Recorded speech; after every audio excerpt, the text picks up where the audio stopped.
আজকে অনেক কটা বিষয় নিয়ে আলাপ করা লাগবে, কারণ চারিদিকে মেলা গ্যাঞ্জাম লাগিছে। প্রথম বিষয় নিয়ে আলাপ করি।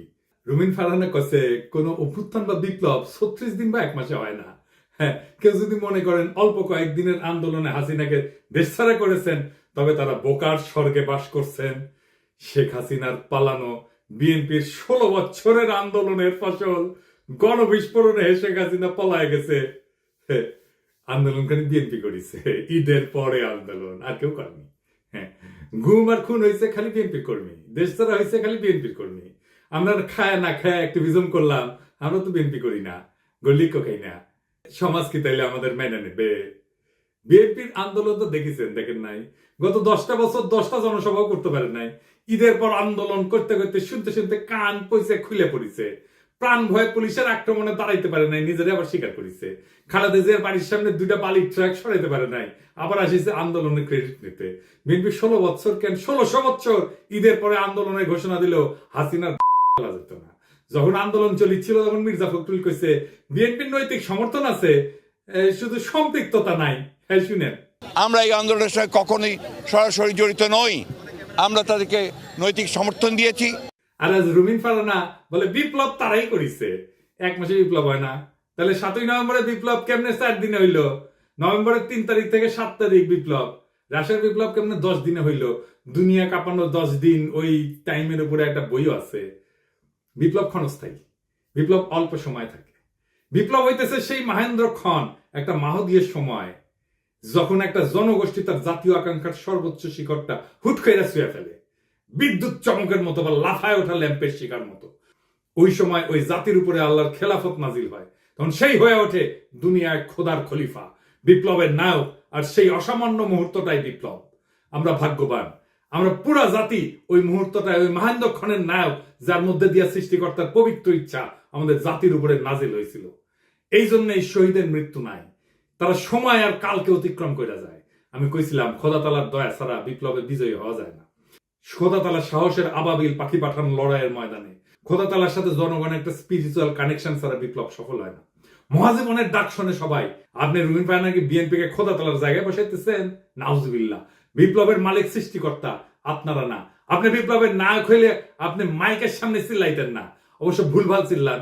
কইতেছে 18 সালে নাকি বিএনপি নির্বাচন প্রত্যাখ্যান করেছে। শুনেন, আওয়ামী লীগ যখন ভারতের সঙ্গে আঘাত করে 14, 18, 24-এ ক্ষমতা দখল করলো, বিএনপি তখন আকস্মিকভাবে জনগণের পাশে থেকে নির্বাচন প্রত্যাখ্যান করেছে। ওই নিজেই 2018 সালে সংসদে সংরক্ষিত আসনের এমপি ছিল বিএনপির, আবার বিএনপি নির্বাচন প্রত্যাখ্যান করছে।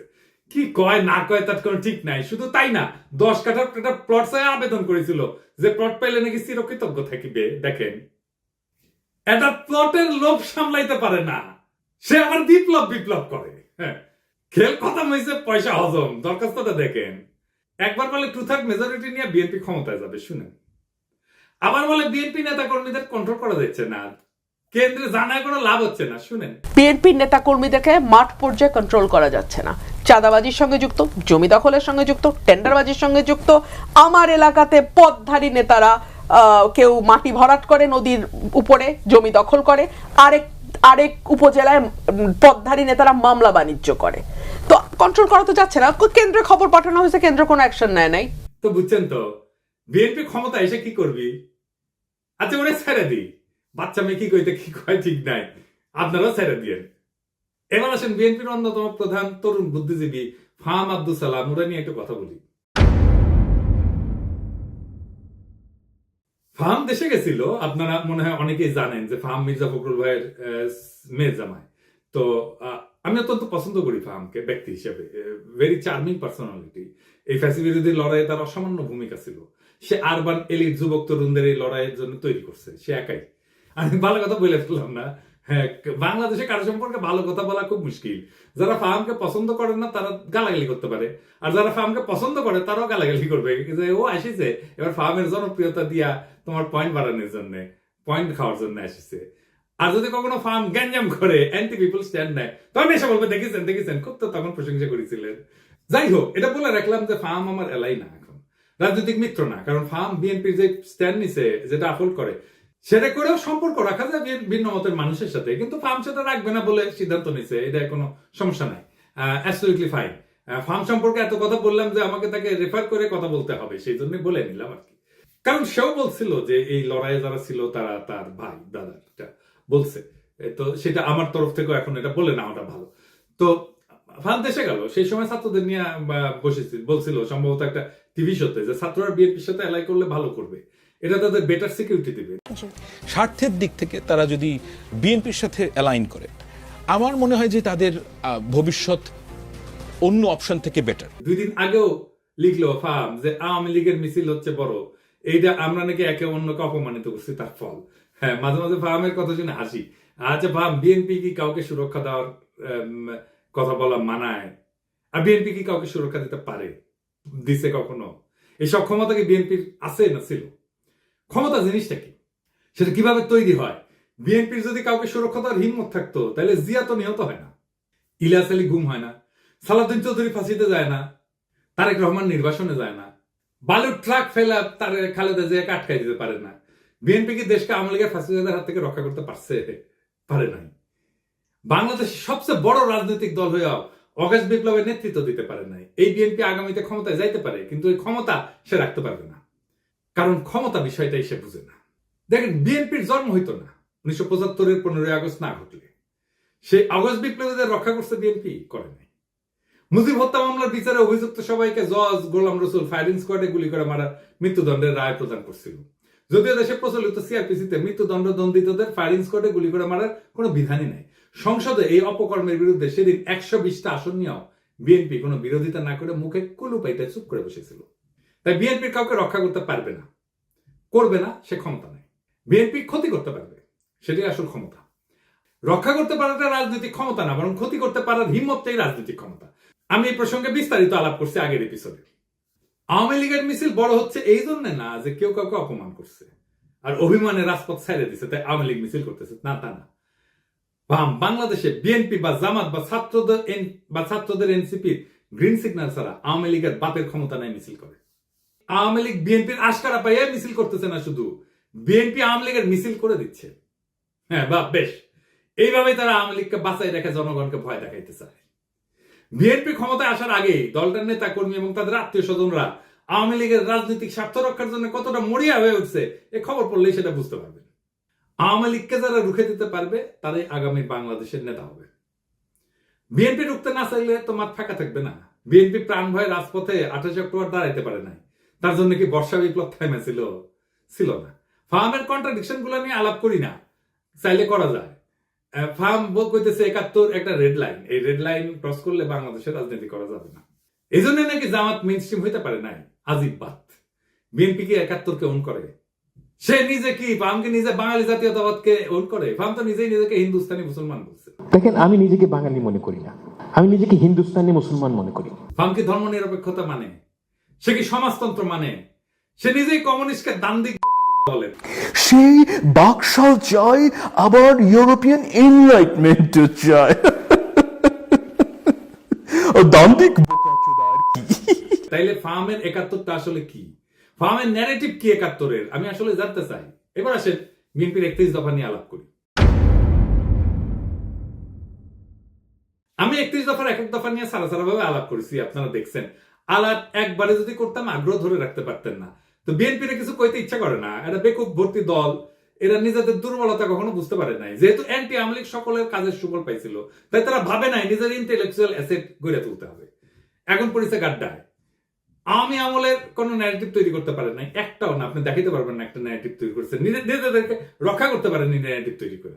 আর এইটা যে তাদের দুর্বলতা, এটা কোনোদিন খতায় দেখে নাই। গাড়পেলি করে মাস্তানি হয়, রাজনীতি হয় না। রাজনীতি সিরিয়াস বিষয়, ক্ষমতা মাফিয়াদেরও থাকে। যাই হোক, আজকে 2টা দফা নিয়ে আলাপ করবো বিএনপির 31 দফা। তার আগে কয়ে নেই, রাজনৈতিক দফার সংখ্যা কম হইতে হয়।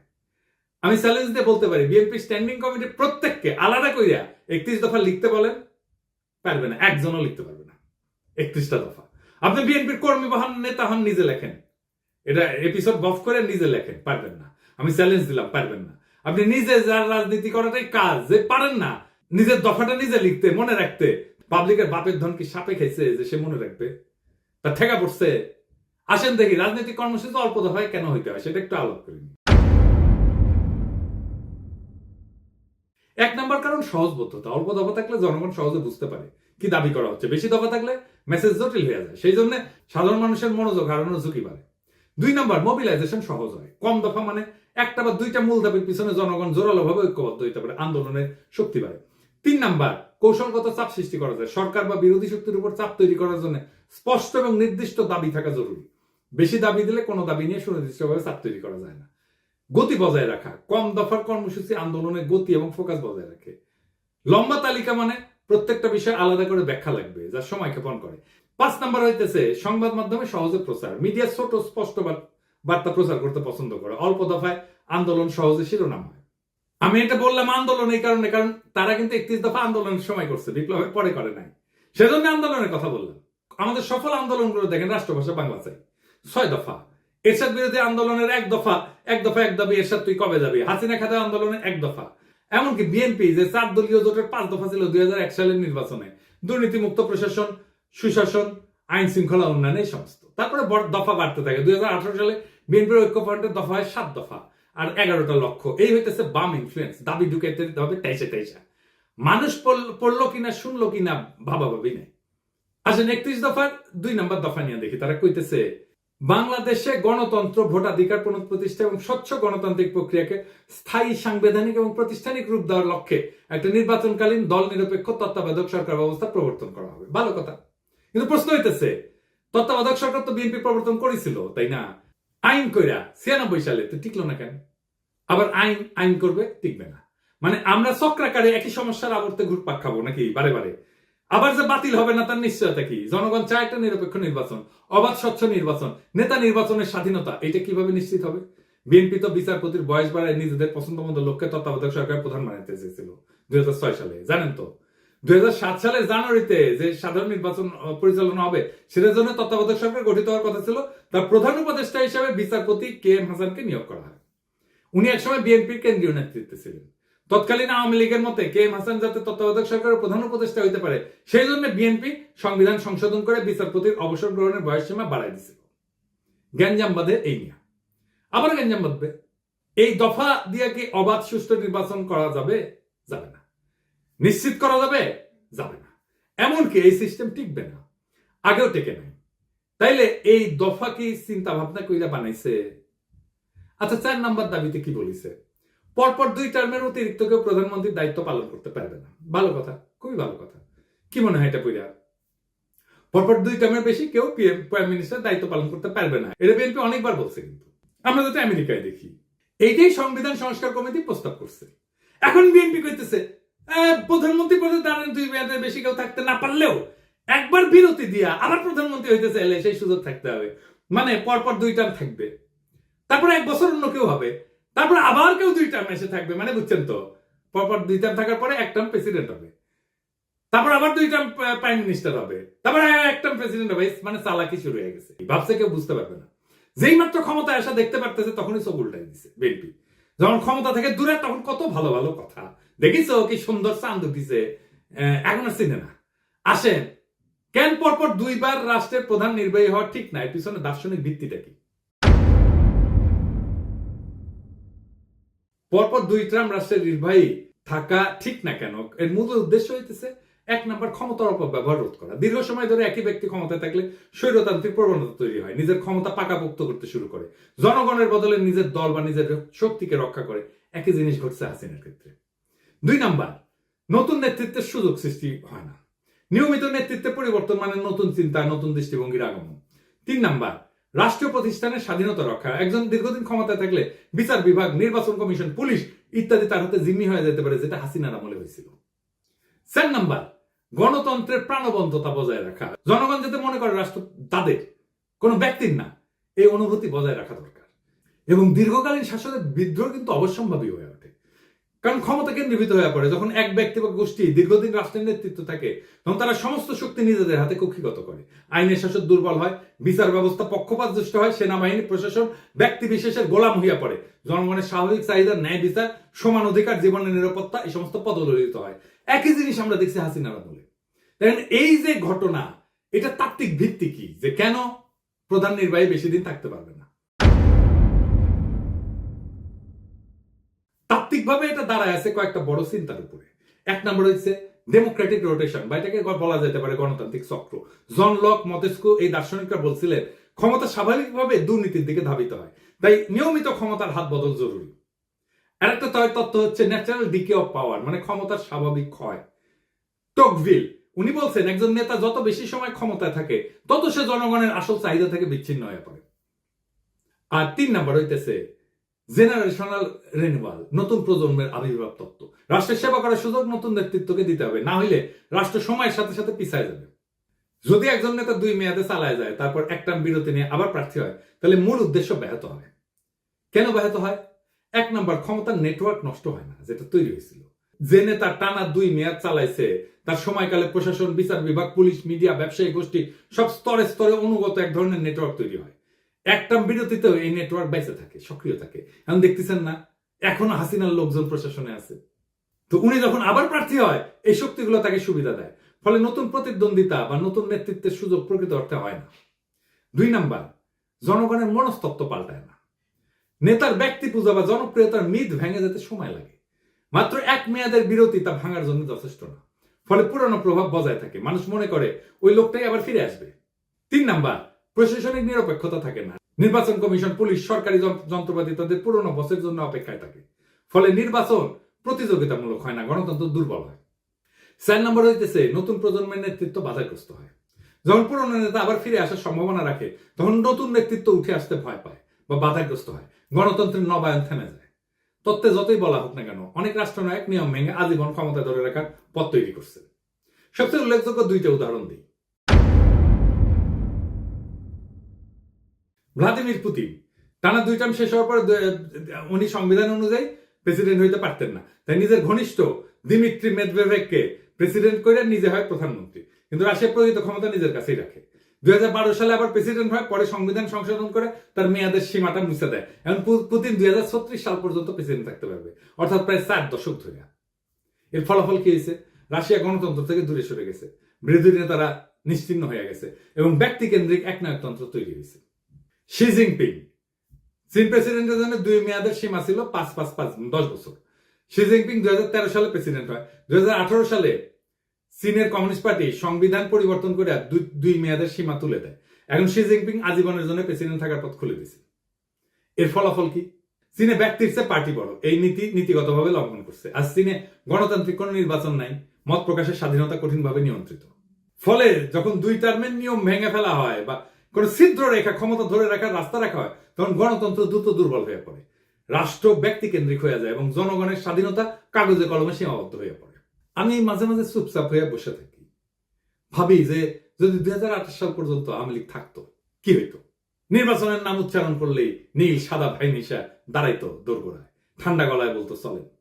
তারপর বাকিটা একটা কালো গল্প, যার শেষ পাতায় রক্তের দাগ। লুৎফুজ্জামান বাবর কারাগারের ঘুপসি কোণে চোখ তুলা পাখিদের উঠতে দেখতেন আর ভাবতেন তারা এখনো উঠতে পারে, অথচ আমি। সালাউদ্দিন আহমেদ শিলংয়ের আকাশে হাত তুলতেন, এই নীল কি ঢাকার মতো, নাকি আমি বদলে গেছি? খালেদা জিয়া এখনো অন্তরীণ থাকতেন।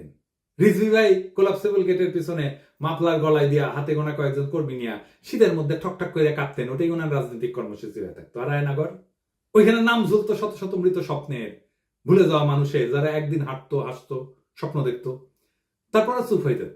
আমরাও চুপ হয়ে যেতাম, চুপচাপ বাজারে যেতাম, চুপচাপ অতি মূল্যে অল্প কিছু ডিম কিনতাম, সবজি কিনতাম, আর মাছ মাংস দেখে হাত পিত্তেশ করতাম। চুপচাপ আয়নায় তাকায় ভাবতাম এটা আমার মুখ না, আমি কোথায় হারালাম। ঠিক তখন কিছু সাহসী তরুণ উঠে দাঁড়ায়, তারা বলে এমন জীবন চাই না। তারা বাতাসে ছড়ায় দেয় আলো, আমরা গলা ছেড়ে কাপা কাপা স্বরে ওদের দেখে পথে নেমে আসি, সাহস নিয়া বলি আমরা ভালো নাই। কিন্তু আজ আমরা বলি ওদের হটাও, ওরা রাজনীতি করে ফেলছে। ওদের রক্ত আজকে পথের ধুলা, ওদের কান্না আজকে নীরব শোক। আমরা চিৎকার করি এখনই নির্বাচন চাই, ডিসেম্বরেই চাই, এখনই চাই। দেশ যে ভালো চলতেছে এটা কেউ দেখে না। রিজার্ভ বাড়তেছে, দুর্নীতির টাকা ফিরতেছে, সংস্কারের বাতাস লাগছে, কিন্তু এই খবর কারো কানে ছয় না। একটাই আমাদের পিপাসা এখন, ক্ষমতা আর ক্ষমতা। আলোর এই লড়াই কখনো সহজ ছিল না। আলোর জন্য যারা পথে নামে তাদের পা রক্তাক্ত হয়, তাদের চোখে জল জমে, তাদের গলা রুদ্ধ হয় কান্নায়, কিন্তু তবু তারা হাঁটে। তারা হাঁটে কারণ তারা জানে পিছাই গেলে চিরকাল হারায় যেতে হবে। আজ যারা রক্ত দিচ্ছে, যারা ভয়কে পিছনে ফেলে আগাইছে, তাদের নাম ইতিহাসের পাতায় লেখা থাকবে। আজকে যারা কাঁপতেছে, মিথ্যা বলতেছে, তারা কেবল হারায় যাবে বিস্মৃতির ধুলায়। বিপ্লব কখনো সংগঠিত হয় না বক্তৃতায়। বিপ্লব জন্ম নেয় নির্ভীক হৃদয়ের তপ্ত রক্তে। আমরা সেই রক্তের উত্তরাধিকার, আমরা হারবো না। তারা ভাবছিল আমরা ভয় পাবো, তারা ভাবছিল আমরা হাইরা যাব, তারা ভাবছিল আমরা মুখ নিচু কইরা ঘরে ঢুকে যাব। কিন্তু তারা ভুল করছে। আমরা পিছু হটিনি, আমরা সামনে আগাইছি, আমরা থামিনি, আমরা ঝড় তুলছি, আমরা চুপ থাকিনি, আমরা স্লোগানে মুখর করছি রাজপথ। আজ যারা ধোকা দিচ্ছে, ইতিহাস তাদের মুখ চিরকাল ঘষে মাটিতে ফেলে রাখবে। আজ যারা দাঁড়াইছে, ইতিহাস তাদের মাথায় তুলে নেবে। আজ আকাশ ভেঙে পড়ুক, সমুদ্র ফেটে যাক, আমরা পিছু হটবো না। আমাদের জয় হবে ইনশাআল্লাহ। ইনকিলাব জিন্দাবাদ।